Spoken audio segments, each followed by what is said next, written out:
বেশ বিরল হলেও মাঝে মাঝে বৃষ্টির সঙ্গে মাছ ঝরে পড়ার ঘটনা ঘটেছে বিশ্বের বিভিন্ন দেশে। সর্বশেষ এই ঘটনা ঘটেছে ইরানের দক্ষিণ পশ্চিমাঞ্চলীয় প্রদেশ কোগিলোয়েবের আহমাদ প্রদেশের ইয়াসুজ শহরে। ভারী বর্ষণের সময় অজস্র মাছ পাকা ফলের মতো ঝরে পড়েছে ইয়াসুজ শহর জুড়ে। ভিডিওতে দেখা যাচ্ছে বৃষ্টির সঙ্গে টুপটাপ ঝরে পড়ছে মাছ। প্রতিটি মাছের গড় আকৃতি 6 থেকে 8 ইঞ্চি এবং প্রতিটি জীবন্ত। বিশ্বের বিভিন্ন দেশের আগেও মাছ বৃষ্টির একাধিক ঘটনা ঘটেছে।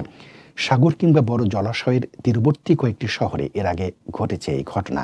বিজ্ঞানীদের মতে সাগরে যখন শক্তিশালী সাইক্লোন বা টর্নেডো দেখা দেয় তখন সাগরের পানি উপরে উঠে বাতাসের তীব্র ঘূর্ণি মিশে যায়। অনেক সময় সেই পানিতে মাছও থাকে এবং বাতাসের ঘূর্ণির মধ্যেই যেহেতু ঘুরতে থাকে পানি, তাই সেই মাছ মরে না। সাইক্লোন বা টর্নেডোর ঘূর্ণি যখন সাগর থেকে স্থলভাগে উঠে আসে তখন বাতাসের সঙ্গে থাকা পানির সঙ্গে ঝরতে থাকে মাছও, আর তখনই আমরা প্রত্যক্ষ করি বিরল মাছ বৃষ্টি।